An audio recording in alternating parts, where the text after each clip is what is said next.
नमस्कार, मी अभिलाषा. तुम्ही पाहता छापाघाटा.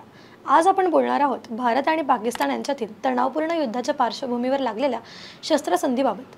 गेल्या काही दिवसांपासून दोन्ही देशांमधील संघर्ष टोकाला पोहोचला होता. अशा परिस्थितीत अमेरिकेने मध्यस्थी करत युद्ध थांबवण्याचा प्रयत्न केला. पण या 48 तासात नेमकं काय घडलं? चला जाणून घेऊया सविस्तर. जम्मू काश्मीरमधील पहलगाम येथे झालेल्या दहशतवादी हल्ल्याने भारत-पाकिस्तान संबंध पुन्हा एकदा तणावपूर्ण बनले. या हल्ल्यात 26 निष्पाप नागरिकांचा मृत्यू झाला, ज्यामागे पाकिस्तानचा हात असल्याचा भारताचा दावा आहे. त्याला प्रत्युत्तर म्हणून भारताने ऑपरेशन सिंदूर अंतर्गत पाकिस्तानच्या हद्दीत घुसून दहशतवादी तळ उद्ध्वस्त केले. यामुळे भेदरलेल्या पाकिस्तानने अखेर शनिवार म्हणजेच 10 मे 2025 रोजी शस्त्रसंधी मान्य केली. अमेरिकेचे राष्ट्राध्यक्ष डोनाल्ड ट्रम्प यांनी त्यांची घोषणा केली की भारत आणि पाकिस्तान यांच्यातील चर्चेनंतर हा निर्णय घेण्यात आला. पण या शस्त्रसंधीच्या निर्णयापर्यंत येण्यासाठी 48 तासात अनेक घडामोडी घडल्या.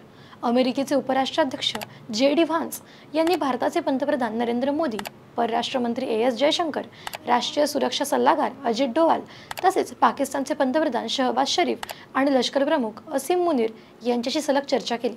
एका महत्त्वाच्या कॉन्फरन्स कॉलमध्ये मोदी आणि शरीफ यांनीही भाग घेतला.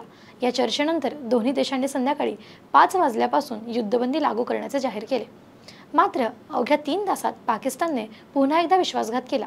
आंतरराष्ट्रीय सीमा आणि नियंत्रण रेषेवर पाकिस्तानी सैन्याने अंधाधुंद गोळीबार आणि उखळी तोफांचा मारा केला. यात 7 नागरिकांचा मृत्यू झाला, तर सीमा सुरक्षा दलाचे 8 जवान जखमी झाले.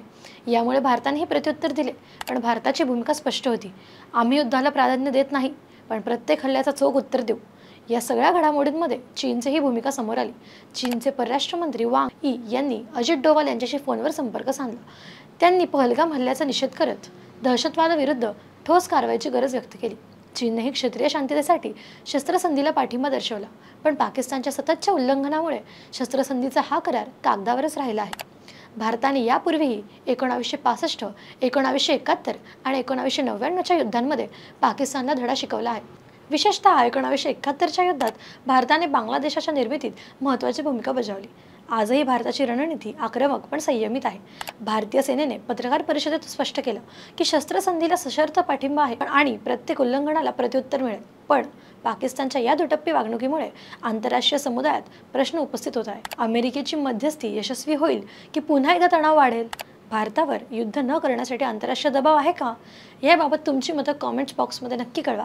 हा व्हिडिओ आवडला असेल तर लाईक करा, शेअर करा आणि अशा माहितीपूर्ण व्हिडिओसाठी छापाघाटा या चॅनलला सबस्क्राईब करायला विसरू नका.